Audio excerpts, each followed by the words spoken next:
Dentro de los derechos de los accionistas, frente al aumento de capital, encontramos el derecho de preferencia y el derecho de acrecer, o derecho de suscripción preferente y derecho de acrecer. En el artículo 194 se regula el procedimiento para asegurar el ejercicio del derecho de preferencia y de acrecer a favor de los accionistas titulares de acciones ordinarias en la suscripción de nuevas acciones de la misma clase en proporción a las que posea, cada vez que se emiten acciones de la sociedad como lógica consecuencia del principio o garantía de conservación de las proporciones de los accionistas en la composición del capital social. La finalidad del reconocimiento de este derecho es conservar inalterada la cuota de participación del socio en el capital social frente a un aumento del mismo, para que no se altere su participación proporcional en el voto y en las utilidades, y de esa forma también evitar que con los aumentos se debilite a los socios minoritarios o se licúe su participación en la sociedad. ¿Cómo se ejerce el derecho de preferencia? La sociedad hace el ofrecimiento a los accionistas mediante la publicación de edictos por 3 días en el boletín oficial y en el caso de las del 299 también en un diario de mayor circulación en la República. Los accionistas tienen 30 días, salvo que el estatuto establezca otro plazo, 30 días corridos siguientes a la última publicación para ejercer su derecho notificando fehacientemente a la sociedad y además debe suscribir las acciones que corresponde. Pero en las sociedades que hacen oferta pública de sus acciones, la asamblea extraordinaria que decide la emisión de acciones puede reducir el plazo para ejercer el derecho de preferencia hasta un mínimo de 10 días. De acuerdo con los artículos 195 y 196, si la sociedad priva a su accionista de su derecho de suscripción preferente, éste puede iniciar, dentro del plazo de 6 meses siguientes al vencimiento del plazo de suscripción, acciones judiciales. Es decir, el accionista a quien se le vulneró el derecho de suscripción preferente puede iniciar una acción judicial para exigir la cancelación de las suscripciones cuando aún no han sido entregadas esas acciones. Pero si ya no es posible, porque precisamente se han entregado los títulos, puede exigir una indemnización superior al triple del valor nominal de las acciones que hubiera podido suscribir. También están legitimados para ejercer la acción cualquier director o síndico de la sociedad de acuerdo al artículo 196. Acá vemos que la indemnización que se prevé fija un tope mínimo.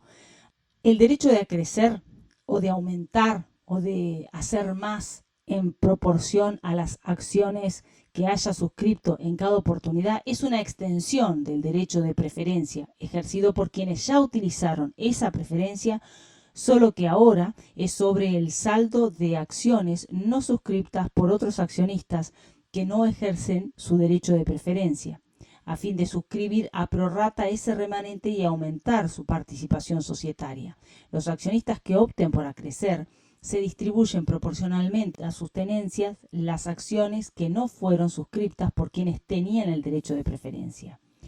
Los derechos de preferencia y de acrecer no son absolutos y ceden, es decir, son relativos, ceden frente a las condiciones del artículo 197, que también se pregunta mucho en los exámenes. La existencia de un interés social cierto en la suspensión de dichos derechos, que se trate de acciones a integrar en especie o para dar en pago de obligaciones preexistentes, que se decidan en asamblea extraordinaria por la mayoría de las acciones presentes con derecho a voto. De acuerdo al artículo 198, el aumento del capital podrá realizarse por oferta pública de acciones. El aumento del capital por oferta pública de acciones es una opción coherente con el sistema de constitución por suscripción pública, que obviamente está disponible para las sociedades anónimas que están autorizadas a hacer oferta pública de acciones por la Comisión Nacional de Valores y por la respectiva Bolsa de Comercio. Como la oferta pública de valores en general y la oferta de acciones en particular trasciende el mero interés privado, afectando el interés público, la ley las regula con minuciosidad, sancionando en el artículo 199 con la nulidad absoluta a las emisiones realizadas en violación al régimen de la oferta pública. Luego prevé la inoponibilidad de los títulos o certificados así emitidos, lo que supone cierta incoherencia, porque si el acto es nulo, no produce efecto alguno para nadie. En cambio, la inoponibilidad trasunta un acto válido cuyos efectos no se producen en ciertos aspectos, cosa que no ocurre ante la nulidad absoluta declarada. También la ley en el artículo 200 hace solidaria y limitadamente responsables a los directores, síndicos y miembros del Consejo de Vigilancia por los daños que se originen a la sociedad y a los accionistas por las emisiones hechas en violación del régimen de la oferta pública. Según el artículo 201, que ya hemos mencionado, la sociedad debe comunicar a la autoridad de Contralor y al registro público la suscripción del aumento de capital a los efectos de su inscripción. Esto lo hemos mencionado en conexión con el artículo 188. En cuanto a la emisión bajo la par y la emisión con prima, la prima, precio o sobreprecio, es el excedente sobre el valor nominal de las acciones, incluido el precio de estas, a los fines de su suscripción e integración, y que el socio o nuevo accionista paga para continuar o integrar en la sociedad. El valor nominal de las acciones no se altera, pero sí el de integración, que es mayor si se paga sobre la par o con prima y menor si se paga bajo la par, por debajo del valor nominal. Este último supuesto está sancionado con la nulidad, es decir, no se puede emitir acciones bajo la par, salvo que la sociedad cotice en bolsa y la integración fuera en dinero en efectivo. Con la prima de emisión se tiende a evitar un enriquecimiento gratuito de los nuevos accionistas que entran a participar de una sociedad en situación económica ventajosa, conservando para los accionistas existentes un valor real de la acción mayor que si se emitiera al valor nominal. La prima de emisión la fija la Asamblea Extraordinaria, salvo para las sociedades que hacen oferta pública de sus acciones en las que la fija la Asamblea Ordinaria. Mucho se ha discutido sobre la procedencia de la colocación de acciones con prima y sobre el destino de ese sobreprecio, considerándose que en su mayoría que se trata de un incremento patrimonial de la sociedad que debe incorporarse a la reserva legal o a la reserva especial.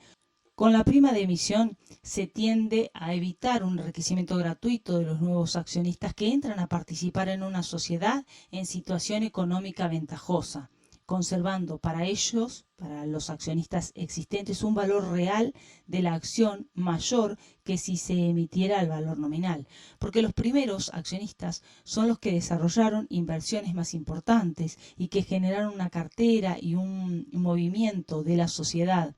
La acción es la parte alícuota del capital de la sociedad y a la vez un título valor autónomo, negociable, concebido por su libre negociabilidad en bolsas y mercados, aunque de hecho en la realidad esa finalidad se desvirtuó por el uso desviado de la figura de la sociedad anónima. Este título reúne los caracteres de un título de crédito y de documento acreditante de la titularidad de la porción ideal de capital así fraccionado, con las modalidades específicas que hoy le da la ley de nominatividad obligatoria o de nominatividad forzosa, la ley 24.587. Son títulos valores.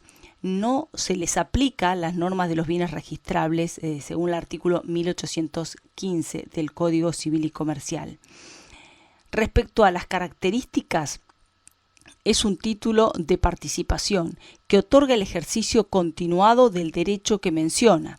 Es un título causado e incompleto, porque hace referencia al estatuto y este completa los derechos que la acción contiene.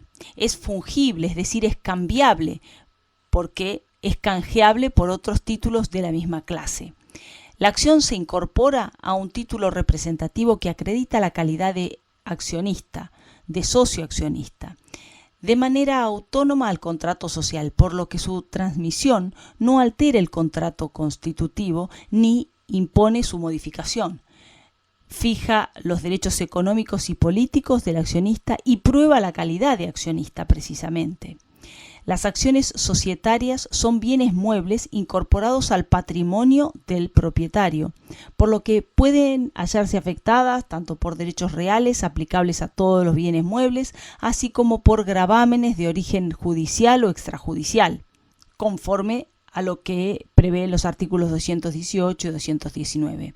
Las acciones como porción básica y mínima en que se divide el capital social de la sociedad anónima, son siempre de igual valor. entre sí y se expresa en moneda argentina, según lo previsto en el artículo 207. Tal igualdad es entre todas las acciones emitidas por una misma sociedad anónima, y esa igualdad en el tiempo solo es posible si se refiere al valor nominal de las acciones, porque su valor económico y aún contable varía indefinidamente según la evolución patrimonial de la sociedad emisora. Las acciones son asimismo indivisibles, según el artículo 209, con lo cual no puede dividirse ni fraccionarse para el ejercicio de los derechos que ella otorgan. Pero esto no impide que dos o más personas sean titulares o copropietarias. En tal caso, se rige por las normas del condominio. Sin embargo, la sociedad no está obligada a reconocer la titularidad en fracciones de acciones, debiendo en tal caso los condóminos unificar la representación para el ejercicio de todos los derechos derivados de la calidad de accionista. Por ejemplo, el derecho de voto en la asamblea, cobro de los dividendos que se distribuyen entre cada copropietario según su porción, la inhabilidad de voto que pueda afectar a uno de los condóminos traduce por la titularidad indivisa sobre el todo en la imposibilidad de ejercicio del voto de todas esas acciones. El estatuto social establece las formalidades de las acciones y de los certificados provisionales, estableciendo en los artículos 211 y 212 algunos de los contenidos esenciales de las acciones. Así, en el estatuto es posible instituir diversas clases de acciones con derechos diferentes, pero las de una misma clase conferirán los mismos derechos, siendo nula cualquier cláusula estatutaria que consagre diferentes derechos entre acciones de una misma clase o categoría. Todo esto surge del artículo 207. Ya se trate de derechos patrimoniales, dividendos, participación adicional en las utilidades o extrapatrimoniales, el derecho de voto. Es decir, puede establecer diferentes categorías, categoría A, B, C, pero lo importante es que dentro de cada categoría otorguen exactamente los mismos derechos. En cuanto a la clasificación, es posible clasificarla según la forma de circulación de las acciones. El artículo 208 favorece la libre circulación de las tenencias accionarias, al establecer que los títulos pueden ser al portador, calidad que dio el nombre y sentido a la denominada sociedad anónima, al despersonalizar totalmente la condición de socio y alentar la inversión productiva de millones de pequeños ahorristas, orientándola al mercado de capitales. Pero la nominatividad a la que me refería, la nominatividad forzosa de los títulos en Argentina, previstas por la ley 24.587, desnaturalizó esa esencia y la finalidad de la acción societaria, produciendo la inadecuación en realidad del nombre sociedad anónima y desalentando el desarrollo del mercado de capitales, al prohibir la circulación del título accionario al portador. Actualmente, por esta ley 24.587, la sociedad anónima no puede emitir títulos accionarios al portador, ni siquiera títulos nominativos endosables. Obligatoriamente rige la nominatividad y la no endosabilidad forzosa de los títulos valores emitidos en serie en el país. Aquí podemos ver entonces una clasificación de acuerdo a la circulación, pero veremos que algunas no están vigentes en Argentina. Entonces, de acuerdo a la forma de circulación, podemos distinguir las acciones al portador, las acciones nominativas, cartulares, dentro de ellas las endosables, las no endosables, y en tercer lugar las acciones escriturales o numerales. Bien, las acciones al portador. Es al portador el título transmisible por la mera tradición o entrega de la cosa, con lo cual la tenencia hace presumir iuris tantum, es decir, admitiendo prueba en contrario, su propiedad, confiriendo a su tenedor la calidad de accionista. Las nominativas son las que llevan el nombre de su titular. Se emiten a favor de una persona determinada. Pueden ser endosables cuando su transmisión se opera por vía de endoso, como otros títulos de crédito, o no endosable cuando la transmisión se produce por la cesión del título, mediante un instrumento público o privado, o por la mera inscripción de la transferencia en el libro de registro de acciones de la sociedad emisora, previa notificación fehaciente, conforme a lo que podemos extraer del artículo 203 y 215. Como he adelantado, la libertad del estatuto social para establecer las formalidades de los títulos accionarios ha quedado disminuida con la Ley 24.587, que impuso la nominatividad obligatoria. Las acciones escriturales. La excepción a la nominatividad y no endosabilidad forzosa se encuentra en las acciones escriturales o numerales, que implican la desmaterialización del concepto de acción, desvinculándolo de la tenencia del título representativo. Es una opción de instrumentación contable para la sociedad. Estas prescinden de la instrumentación de sus acciones en títulos, reemplazándolas por anotaciones en cuentas especiales abiertas por la sociedad emisora a nombre de cada accionista en un registro habilitado específicamente a tal fin con las formalidades del artículo 213. Las acciones escriturales integran la categoría de título valor desincorporado, pudiendo ser llevadas en soporte magnético. En este caso adquiere la calidad de título valor electrónico o informatizado. La Inspección General de Justicia requiere la autorización del órgano de control para llevar el registro de acciones nominativas o escriturales por medios computarizados. Esta situación no afecta a la tipicidad de la sociedad anónima porque la nominatividad de las tenencias está asegurada y su transmisibilidad puede estar limitada por el estatuto según el artículo 214. Las cuentas de acciones escriturales pueden ser llevadas a cabo, nos dice la ley, por la propia sociedad o por un banco, por un tercero, por un banco comercial o de inversión y por cajas de valores debidamente autorizadas por la autoridad de control. Antes de continuar sobre la acción, con el otro criterio de clasificación, debemos detenernos en la transmisibilidad. El principio general que consagra el artículo 214 es la libre transmisibilidad, atributo común a todos los títulos valores, con la limitación que establece en cada caso el estatuto o las condiciones de emisión, y que obviamente hoy solo pueden afectar a las nominativas no endosables y escriturales, que son las únicas permitidas en el país. Normalmente la figura jurídica utilizada para ejercer una transferencia de acciones es la cesión de derechos, pudiendo instrumentarse por instrumento público o privado y la inscripción en el registro público de acciones del artículo 213. En el estatuto puede limitarse la transmisibilidad de las acciones mediante cláusulas limitativas de grado o de preferencia. De grado cuando se subordina a la previa conformidad de los socios o de un órgano. De preferencia cuando se subordina la transferencia a que la sociedad u otro socio no desee adquirir en iguales condiciones las acciones que se propone ceder. Esas condiciones deben constar en los títulos representativos de las acciones afectadas o en la cuenta de acciones escriturales. Esas limitaciones responden a la finalidad de resguardar o impedir el ingreso a la sociedad de personas que no respondan a los mismos intereses originarios de los partícipes, de los fundadores, o para mantener la cohesión del grupo originario, la hegemonía en la dirección o evitar la perturbación en la operatoria social. Pero esas limitaciones nunca pueden importar explícita o implícitamente la prohibición de transferir. Por ejemplo, si se impone la conformidad previa de la Asamblea y por unanimidad. Toda oposición a la transmisibilidad debe ser juzgada con criterio restrictivo por configurar una excepción al principio rector de libre transmisibilidad. El artículo 215 establece la forma y mecánica en que se transmiten las acciones nominativas y escriturales.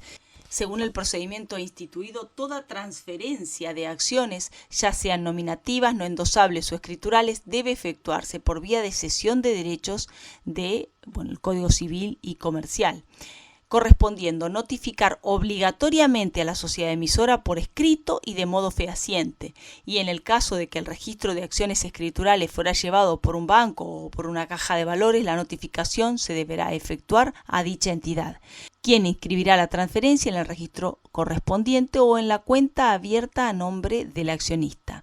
Desde esa inscripción, la transferencia es oponible a la sociedad, a los restantes accionistas y a los terceros. Antes de la inscripción, los derechos de socios se mantienen en cabeza del cedente.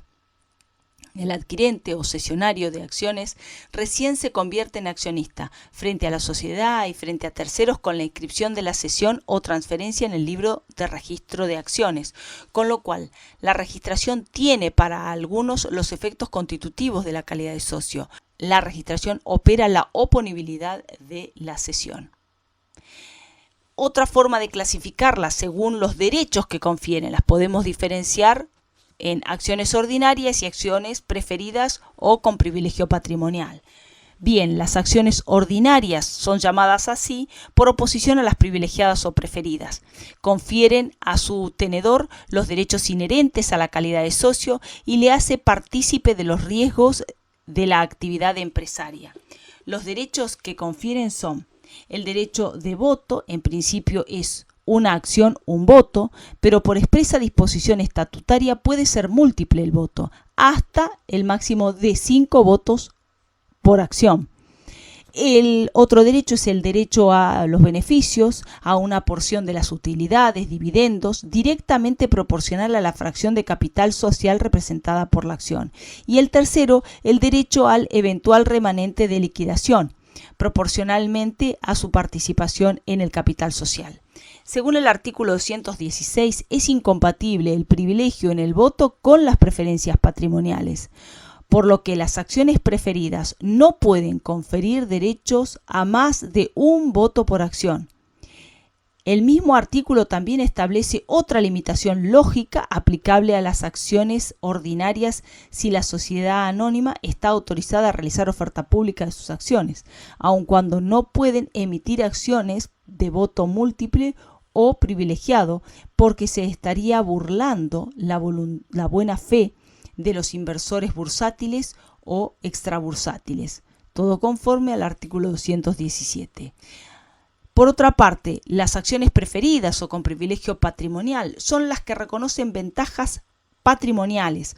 Se utilizan como un medio instrumental para incorporar capital a la empresa mediante dos atractivos para el potencial inversor.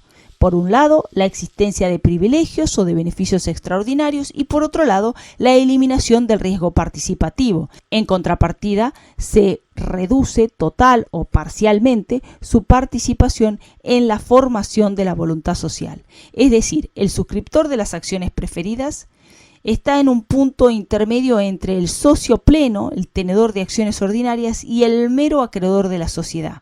Los beneficios que constituyen la preferencia pueden consistir en dividendos fijos, que por su naturaleza se asimilan más a un interés sobre el capital invertido, porque responde a una tasa invariable, prefijada e independiente del monto de las utilidades sociales, no de su existencia. En cambio, los dividendos se devengan solo cuando hay utilidades y en proporción al monto de estas. Los dividendos fijos pueden ser acumulativos o no, según su percepción pueda trasladarse a ejercicios posteriores acumulando lo que se ha percibido en ejercicios que no registraron ganancias o si se limita a las ganancias de cada ejercicio. En segundo lugar, puede consistir en la participación adicional en las utilidades.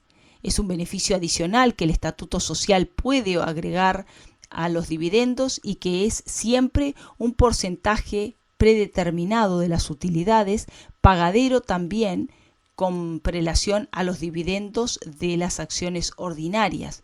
Y por último, intereses fijos que operan como los dividendos fijos. Según el artículo 217, el estatuto puede privar de voto a las acciones preferidas. De lo contrario, y si nada dice el estatuto, solo dan derecho a un voto por acción. Es decir, no puede acumularse un privilegio en el voto y un privilegio patrimonial. Si son privilegiadas patrimonialmente, no lo pueden ser en el voto. Pero aun cuando fueran emitidas sin derecho a voto, estas acciones adquieren ese derecho frente a determinadas situaciones o determinadas decisiones. En primer lugar, esto está previsto en el artículo 217, en primer lugar, adquieren derecho frente a las decisiones especiales del artículo 244, última parte, que implican una alteración de las condiciones tenidas en cuenta al ingresar a la sociedad. En segundo lugar, frente a la mora de la sociedad en el pago de los beneficios que constituye su preferencia. Y en tercer lugar, frente a la suspensión de la autorización para cotizar en bolsa de las sociedades autorizadas para ello y mientras subsista dicha suspensión. También existen otros documentos como los certificados provisionales mencionados en el artículo 208 y los cupones en el artículo 212. Los certificados provisionales son documentos nominativos que acreditan la suscripción de acciones por el socio y su emisión responde al hecho de existir integraciones pendientes, cumplidas las cuales se emite el título valor acción o se abre la cuenta de acciones escriturales según el caso y luego se anula el certificado. Es importante mencionar que frente a los supuestos de no emisión de acciones, como suele ocurrir con las sociedades anónimas cerradas o de familia, en las que los fundadores olvidan emitir certificados o títulos accionarios, quienes se encuentran en esa situación no pierden su condición de socio o accionista, sino que pueden acreditar por cualquier otro medio de prueba ese carácter. Con respecto a los cupones, podemos decir que son categorías particulares de títulos valor, de crédito y causal y que representa el derecho al dividendo y se separan del título al que acceden para percibir su importe, pudiendo negociarse por separado. Son anexos al título accionario y están destinados al cobro de dividendos. Deben llevar todos los datos identificatorios de la sociedad, la cantidad y o clase de acciones a la que acceden. Los cupones pueden ser al portador aún en las acciones nominativas. Pero la ley de nominatividad obligatoria de los títulos valores privados, en su artículo 4, presume, sin admitir por el contrario, que pertenecen a la persona a cuyo nombre está inscrito el título valor respectivo. El libro de registro de acciones, previsto en el artículo 213, instituye la obligatoriedad de uno de los libros imprescindibles en toda sociedad anónima, que debe llevarse con las formalidades de los libros de comercio, y tiene su mismo valor probatorio, con la finalidad de oponer el registro y la transferencia de los títulos a los terceros, de modo tal que éstos no puedan alegar desconocimiento. Es una suerte de publicidad informal regulada por la ley. Inexcusablemente los asientos deben contener todas las identificaciones de los 6 incisos del artículo 213. En el usufructo sobre acciones, la calidad de socio continúa en cabeza del propietario, o nudo propietario como se denomina, quien sigue ejerciendo los derechos inherentes a esa calidad. Los extrapatrimoniales como el voto en la asamblea de la sociedad y los patrimoniales como la participación en el resultado de la liquidación, a excepción del derecho a percibir dividendos que se transfiere al usufructuario, quien por principio, según los caracteres generales de esta figura, tiene derecho a percibir los frutos naturales, industriales o civiles producidos por el bien sujeto a usufructo. Es decir, los dividendos, los frutos civiles de la acción, pero con la limitación del artículo 218, con exclusión de las ganancias destinadas a reservas o capitalización, aunque incluyendo los dividendos producidos por las acciones entregadas en virtud de la capitalización. También puede incluirse en el usufructo el derecho de voto, ya que se trata de un derecho subjetivo negociable y no es prohibido por la norma el poder incluirlo dentro del usufructo.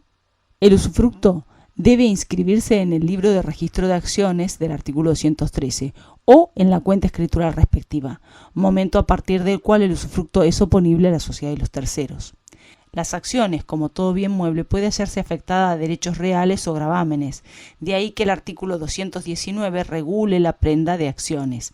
Este es un derecho real de garantía sobre los títulos y recae sobre la parte del capital social que estos títulos representan. Como las acciones son forzosamente nominativas no endosables o escriturales, la modalidad de la prenda a aplicar es la prenda sin desplazamiento o prenda con registro, aquella en la que el derecho real es anotado en un registro específico y el bien permanece en poder del deudor, constituido como un depositario, y no con desplazamiento, aquella en la que la cosa prendada debe entregarse al acreedor prendario. Debe registrarse entonces en el libro de registro de acciones del artículo 213 o en la cuenta escritural del deudor prendario. siendo desde ese momento oponible a terceros y a la propia sociedad. Igual criterio es aplicable al embargo judicial, que debe notificarse a la sociedad y ser anotado con las mismas formalidades que la prenda. El dueño de las acciones prendadas o embargadas conserva todos los derechos patrimoniales y extrapatrimoniales inherentes a la condición de socio. Solo pierde la libre disponibilidad de esas acciones. En consecuencia, el socio puede votar y percibir los dividendos devengados de sus acciones, pero lo que no podrá hacer es vender esas acciones, es enajenarlas, ni constituir gravámenes o derechos sobre ellas. Una cuestión que cabe mencionar aquí respecto a la cesión de las acciones, según lo previsto en el artículo 210, con la finalidad de garantizar a la sociedad el cumplimiento total del aporte comprometido por cada socio frente a la cesión de las acciones suscriptas a un tercero, el cedente es responsable ante la sociedad en forma solidaria y limitada con el cesionario por el saldo de la integración. Con el acto de cesión, el cesionario no adquiere la calidad de socio, sino que a partir del momento en que la notifica y se registra en el libro respectivo.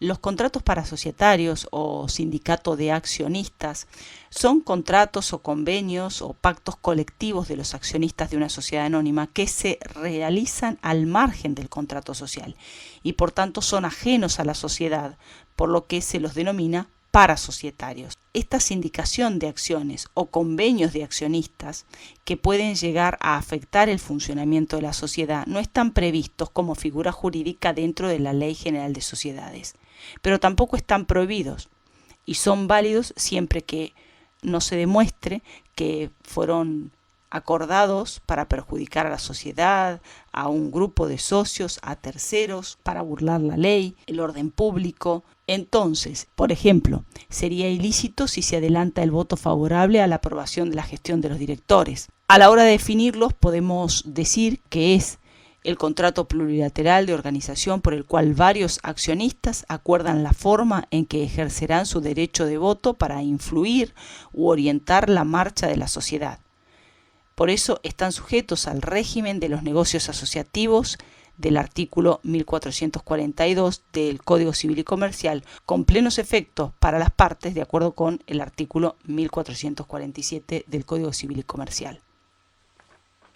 La adquisición de acciones por parte de la sociedad. De acuerdo al artículo 220, es lícito y legítimo que la sociedad adquiera sus propias acciones en la medida en que signifique un beneficio para ella y para los socios, y no cause un daño a terceros. Sin embargo, la ley limita esta posibilidad solo a 3 supuestos. El primero, previa reducción de capital, por lo cual la sociedad rescata las acciones emitidas para cancelarlas de inmediato, según lo previsto en los artículos 203, 205, 235, inciso 2, con la consecuente extinción de los derechos adscriptos a ellas. Esto se denomina rescate de acciones. El segundo supuesto es la adquisición que no implica reducción del capital, cuando se adquieren acciones totalmente integradas con ganancias realizadas y líquidas o con reservas libres para evitar un daño grave a la sociedad, lo que se justifica en la asamblea siguiente, en la asamblea ordinaria siguiente. Con lo cual,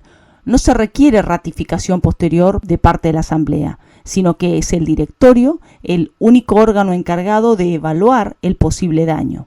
Por ejemplo, cuando la sociedad adquiere sus propias acciones para proteger el valor de mercado de las mismas. En tercer lugar, también es posible la adquisición de acciones por parte de la misma sociedad en el caso en que integran el haber patrimonial de un establecimiento que adquiere o de una sociedad que incorpora. Por ejemplo, cuando se compra un fondo de comercio en cuyo haber existen acciones de la sociedad adquirente, es decir, de ella misma, o se absorbe otra sociedad en cuyo patrimonio hay acciones del absorbente, lo que implica la incorporación de acciones propias, las que ocasionarán luego la reducción del capital por vía de rescate o la venta. Estos últimos 2 casos, el supuesto 2 y el supuesto 3, que no implican una reducción del capital, es decir, se adquieren acciones por la sociedad y no se cancelan. El directorio debe enajenarlas en el plazo de un año, según lo prescribe el artículo 221. Durante dicho periodo, los derechos societarios inherentes a esas acciones van a estar suspendidos hasta su enajenación y no se van a computar para determinar el quórum ni la mayoría. En el artículo 222 se fija una prohibición coherente con el principio de intangibilidad del capital, porque no sería una garantía patrimonial efectiva el aceptar las propias acciones en garantía, con lo cual la antigua práctica de aceptar las acciones de la propia sociedad emisora en garantía del desempeño del cargo del director está prohibido. Contrariamente, se puede dar como caución judicial las propias acciones de la sociedad por parte del socio en un litigio contra la sociedad. La ley denomina amortización de acciones a la compra por la sociedad emisora de todas o parte de sus acciones integradas con utilidades líquidas y realizadas para cancelar los derechos resultantes de ellas, reembolsando su valor a los accionistas, lo que, autorizado por el estatuto, requiere la previa autorización de la Asamblea Extraordinaria, es decir, debe estar autorizado por el Estatuto, requiere la decisión por parte de la Asamblea Extraordinaria que se fije el justo precio del rescate de esas acciones y se asegure la igualdad entre los accionistas afectados. Si se efectúa por sorteo, debe realizarse ante escribano público o la autoridad administrativa de control, con publicación de resultados e inscripción en el registro, en el libro de acciones o en la cuenta respectiva para las acciones escriturales.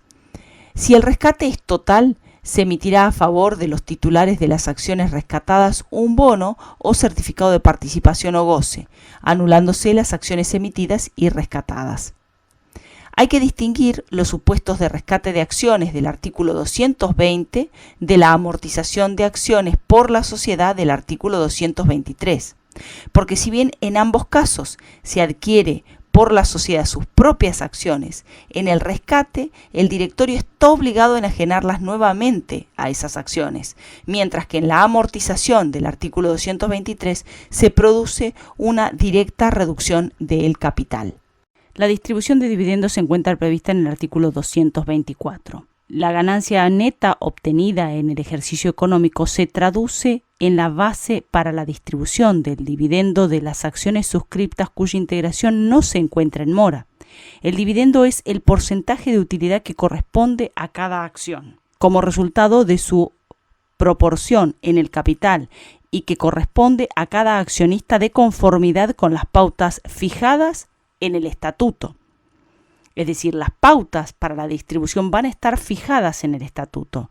La ley prescribe que la distribución de dividendos o el pago de intereses a los accionistas solo son lícitos si provienen de un ejercicio económico regular, debidamente aprobado por asamblea. Para la distribución de los dividendos, los estados contables deben exhibir una ganancia, que se cubran las pérdidas de ejercicios anteriores y el órgano de gobierno apruebe esos estados contables junto con la distribución, conforme a los estatutos o a la ley.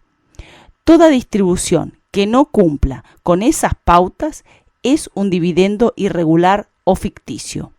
A excepción de las sociedades anónimas del 299, para todas las demás está prohibida toda distribución de intereses o dividendos anticipados, provisionales o resultantes de balances especiales, todos los que no sea el balance económico de ejercicio. Es decir, no pueden distribuirse dividendos que no resulten del balance de ejercicio, porque podría ser un reintegro encubierto de capital, podría repartirse indebidamente el capital. Esta prohibición deriva del principio de intangibilidad del capital social. Las sociedades anónimas del artículo 299 sí pueden distribuir dividendos anticipados a cuenta de ganancias del ejercicio, porque involucran un interés público, captación de ahorro del público mediante una oferta de rápida utilidad o recuperos en intervalos cortos, y están además sujetas a un control administrativo permanente. Es común en las sociedades anónimas cerradas o de familia ir distribuyendo entre los accionistas dividendos normalmente contabilizados como retiros. Se trata de una forma de dividendo irregular o ficticia, que puede ser repetido por la sociedad de quien lo percibió, a fin de salvaguardar la intangibilidad del capital, habiéndose admitido que tal acción sea planteada por un accionista, pero esa repetición queda condicionada al balance del ejercicio, porque si existen utilidades suficientes como para cubrir esos retiros, se compensarían con las utilidades y no se afectaría la intangibilidad del capital.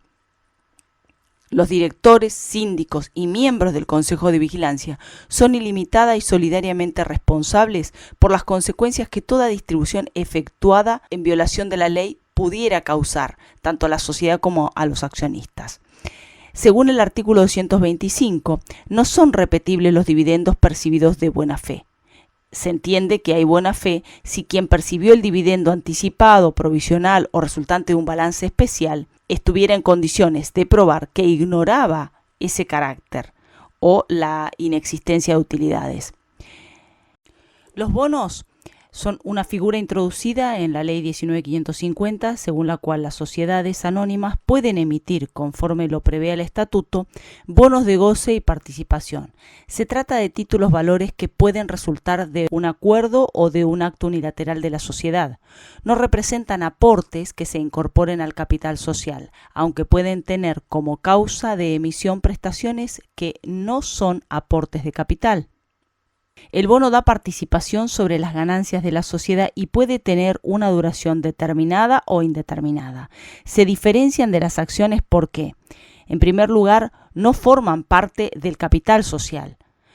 Por otro lado, su tenencia no confiere la calidad de socio ni el derecho de voto. Solo otorgan derechos crediticios, beneficios económicos distintos de los dividendos propios de las acciones. Dan derecho a participar en las ganancias de la sociedad, no a intervenir en la gestión de la sociedad. Los bonistas, si bien pueden asistir a la asamblea, no votan ni forman el quórum y por tanto carecen de derechos políticos, salvo en el supuesto del artículo 232, cuando se modifican las condiciones de los bonos, en cuyo supuesto se requiere la conformidad de los bonistas. Es por eso que adquieren el derecho a votar. El titular de los bonos no es un socio, sino más bien un acreedor de la sociedad, por la participación en las utilidades que el título fija. Las condiciones de emisión de los bonos necesariamente tienen que resultar o que surgir del estatuto. Si nada prevé al respecto, la sociedad no puede emitir bonos. Es decir, si no está previsto en el estatuto, no podrán emitir bonos. Cualquiera fuera su modalidad, según lo indique el estatuto, pueden tener un valor nominal o carecer de ese valor. Como derecho patrimonial subjetivo y crediticio son transferibles, aunque queda sujeto a las disposiciones que ya hemos referido en varias oportunidades de nominatividad y de cesión de derechos. Hay que distinguir entre los bonos de goce, los bonos de participación y los bonos de participación para el personal. Los bonos de goce, que se emiten a favor de los titulares de acciones totalmente amortizadas, rescatadas por la sociedad, tienen por fin reconocer a dichos accionistas una compensación económica, porque el valor de esas acciones fue cancelado con utilidades realizadas y líquidas. Solo otorgan el derecho a participar de las ganancias de la sociedad, de la forma que lo establece el Estatuto Social, y en caso de disolución, al remanente de la liquidación después de reembolsado el valor nominal de las acciones no amortizadas. Los bonos de participación se entregan por prestaciones que no constituyen aportes de capital. Permiten de esa manera introducir en la actividad de la empresa a personas que no aportan bienes determinados susceptibles de ejecución forzosa, sino, por ejemplo, que aportan un trabajo personal, una asistencia técnica, el know-how, un conocimiento específico, o por prestaciones accesorias a que se refiere el artículo 50, o bien como beneficios para los fundadores o promotores y dentro de los límites que ya vimos del artículo 185. Los bonos de participación para el personal del artículo 230 no deben confundirse con las acciones que en determinados casos se entregan al personal de la empresa porque son de distinta naturaleza jurídica. Estos bonos de trabajo que confieren derecho a una participación en los beneficios, en las ganancias de la sociedad, son una suerte de gratificación a los empleados, sin que ello implique participación alguna en la gestión de la sociedad. Es decir, participan en los beneficios, no en la gestión de la sociedad. La ley faculta a la sociedad a imputar las ganancias correspondientes a estos bonos como gastos, deducibles a los fines del impuesto a las ganancias. Según el artículo 232, la sociedad no puede modificar unilateralmente las condiciones de emisión de los bonos. Solo podrá con previa conformidad de la mayoría absoluta de los tenedores de los bonos, gozando en este supuesto de derecho a voto en la Asamblea Especial de Tenedores de Bonos, que se regirá por las normas aplicables a la Asamblea Ordinaria. En los demás casos, los bonistas pueden participar de las asambleas de la sociedad emisora, pero no pueden votar en las decisiones puestas a consideración de los accionistas, salvo que ellas afecten sus derechos.